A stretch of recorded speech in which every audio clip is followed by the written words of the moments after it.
We provide you the platform to turn your dreams into reality. Give wings to your aspirations with KR Mangalam University.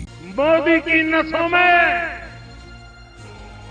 लहू नहीं, गरम सिंदूर बह रहा है।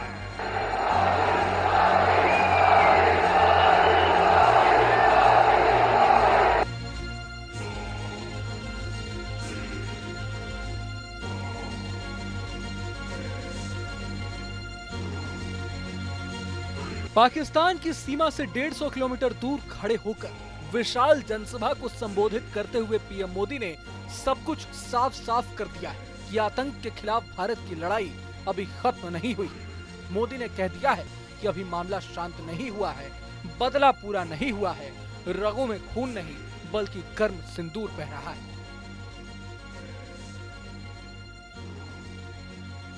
Operation सिंदूर के बाद पीएम ने पहली बार एक रैली को संबोधित किया। नरेंद्र मोदी राजस्थान के बीकानेर गए। यहां लोगों को संबोधित करते हुए मोदी 40 मिनट तक दहाड़े और साफ कर दिया कि पाकिस्तान की हर हरकत का करारा जवाब दिया जाएगा। उन्होंने कहा कि भारतीयों की जान से खेलने वालों को कतई बख्शा नहीं जाएगा। एटम बम की गीदड़ फपकियों से भारत डरने वाला नहीं है। सुनिए। हमने 22 मिनट में आतंकियों के 9 सबसे बड़े ठिकाने तबाह कर दिए। देश के दुश्मनों ने भी देख लिया कि जब सिंदूर बारूद बन जाता है तो नतीजा क्या होता है। पाकिस्तान एक बात भूल गया, अब मां भारती का सेवक मोदी यहां सीना तान कर खड़ा है। मोदी का दिमाग ठंडा है, ठंडा रहता है, लेकिन मोदी का लहू गर्म होता है। अब तो मोदी की नसों में लहू नहीं, गरम सिंदूर बह रहा है। पीएम ने इस मौके पर नाल एयरबेस का भी जिक्र किया और कहा कि मैं बीकानेर के नाल एयरबेस पर उतरा, जिसे पाकिस्तान ने निशाना बनाने की कोशिश की थी। वो इस एयरबेस को रत्ती भर नुकसान नहीं पहुंचा पाया, लेकिन यहाँ से कुछ दूरी पर पाकिस्तान का रहीम यार खान एयरबेस है, जो कि आईसीयू में पड़ा है। विकसित भारत के लिए सुरक्षा और समृद्धि दोनों जरूरी है और ये तभी संभव है जब भारत का कोना कोना मजबूत होगा। इस मौके पर पीएम ने ऑपरेशन सिंदूर पर एक कविता भी सुनाई। सुनिए। साथियों, जब मैं दिल्ली से यहां आया तो बीकानेर के नाल एयरपोर्ट पर उतरा। पाकिस्तान ने इस एयरबेस को भी निशाना बनाने की कोशिश की थी, लेकिन वो इस एयरबेस को रत्ती भर भी नुकसान नहीं पहुंचा पाया। और वहीं यहां से कुछ ही दूर सीमा पार पाकिस्तान का रहीम यार खान एयरबेस है। पता नहीं आगे कब खुलेगा। आईसीयू में पड़ा है। भारत की सेना के अचूक प्रहार ने इस एयरबेस को तहस नहस कर दिया है। पीएम ने कहा कि पाकिस्तान के साथ न ट्रेड यानी व्यापार होगा और न टॉक होगी। अब बात होगी तो सिर्फ पाकिस्तान अधिकृत कश्मीर यानी पीओके की। यही नहीं, सिंधु जल समझौते का जिक्र करते हुए मोदी ने कहा कि भारत के हक का पानी पाकिस्तान को नहीं मिलेगा। एटम बम की गीदड़ भपकियों से भारत डरने वाला नहीं है। और तीसरा, हम आतंक के आकाओं और आतंकी सरपरस्त सरकार को अलग अलग नहीं देखेंगे। उन्हें अलग अलग नहीं देखेंगे, उन्हें एक ही मानेंगे। पाकिस्तान का ये स्टेट और नॉन स्टेट एक्टर वाला खेल अब नहीं चलेगा। आपने देखा होगा पूरी दुनिया में पाकिस्तान की पोल खोलने के लिए हमारे देश के 7 अलग अलग प्रतिनिधिमंडल पूरे विश्व भर में पहुंच रहे हैं और इसमें देश के सभी राजनीतिक दलों के लोग हैं, विदेश नीति के जानकार हैं, गणमान्य नागरिक हैं। अब पाकिस्तान का असली चेहरा पूरी दुनिया को दिखाया जाएगा। पाकिस्तान के साथ न ट्रेड होगा न टॉक। अगर बात होगी तो सिर्फ पाकिस्तान के कब्जे वाले कश्मीर की, पीओके की। और अगर पाकिस्तान ने आतंकियों को एक्सपोर्ट करना जारी रखा तो उसको पाई पाई के लिए मोहताज होना होगा। अब एक तरफ जहां पीएम मोदी ने पाक पर कड़ा प्रहार किया है, तो वहीं दूसरी तरफ दुनिया के अलग अलग मंचों पर पाकिस्तान को एक्सपोज करने के लिए भारतीय सांसदों का सर्वदलीय डेलीगेशन रवाना होने लगा।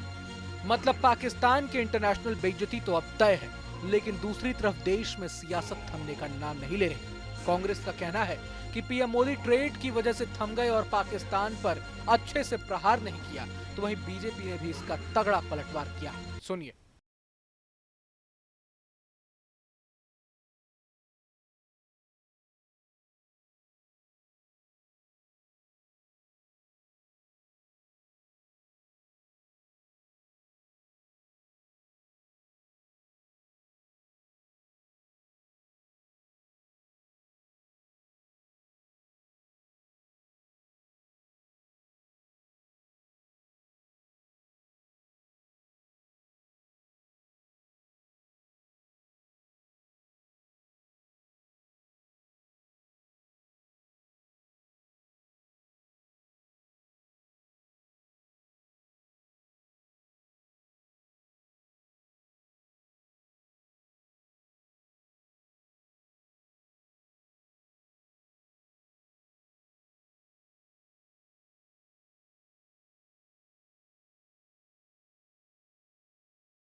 देखिए, कांग्रेस का ये जो बयान है, हर बार वो जो सबूत मांगने के लिए आगे आते हैं, वो ठीक उसी प्रकार की बात होती है जैसे पाकिस्तान के हुक्मरान कह रहे हैं, पाकिस्तान समर्थक लोग कहते हैं, वही कांग्रेस शुरू कर देती है।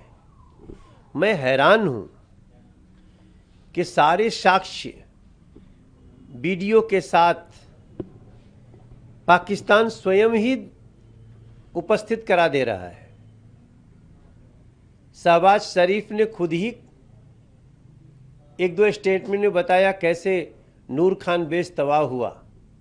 उसके बाद भारतीय हो के भारत की सेना पर इस समय सवाल उठाना, मैं समझता हूं ये कांग्रेस का एक ऐसा परिचय है जिसके लिए ये देश की जनता कभी इनको माफ नहीं करेगी। प्रधानमंत्री जी का स्पष्ट स्टेटमेंट भी है और पूरी उनकी जितनी अब तक की कार्रवाई देख लीजिए कि ऑपरेशन सिंदूर हमने पहलगाम घटना के बाद किया क्योंकि हमारी बहन बेटियों के सिंदूर उजड़े,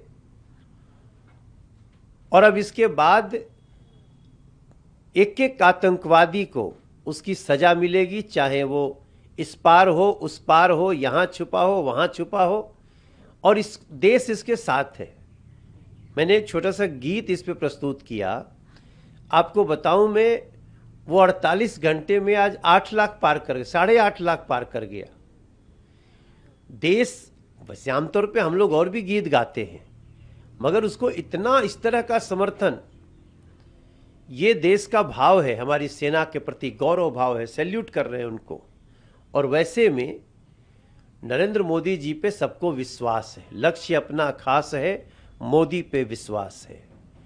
और आतंकियों को सुन लेना चाहिए कि तुमने किया है शुरू तो अब लो सुन लो, मोदी करेगा खत्म कहानी।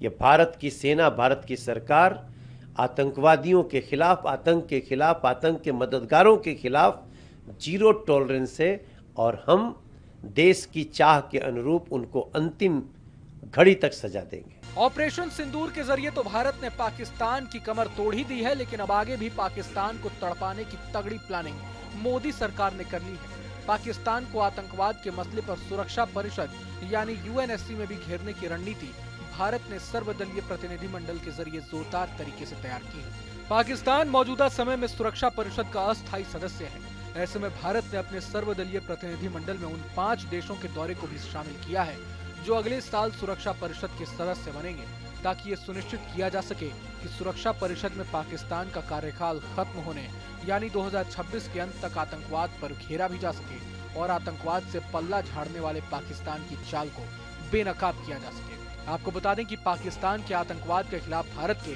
कुल 7 सर्वदलीय प्रतिनिधिमंडल में से 3 प्रतिनिधिमंडल दुनिया की 3 दिशाओं में जा चुके हैं। पाकिस्तान को बेनकाब करने के लिए सर्वदलीय डेलीगेशन की रणनीति का एक बड़ा फोकस यूएनएससी में पाकिस्तान को मजबूत तरीके से तब तक घेरे रखना है जब तक पाकिस्तान यूएनएससी का अस्थायी सदस्य है। अब पाकिस्तान को हर मोर्चे पर भारत से पटखनी तो मिल ही रही है, लेकिन देश में इस मसले पर सियासत क्यों हो रही है और कब तक होते रहेगी, ये तो भगवान ही जानेंगे। बहरहाल पूरे मसले को लेकर आप क्या कुछ सोचते हैं, ये हमें इस वीडियो के कमेंट बॉक्स में जरूर बताएं। अगर आपको ये वीडियो पसंद आए तो लाइक करें और चैनल को जरूर सब्सक्राइब करें। न्यूज नेशन अब व्हाट्सएप पर खबरों के ताजा अपडेट के लिए न्यूज नेशन के इस QR कोड को स्कैन करें।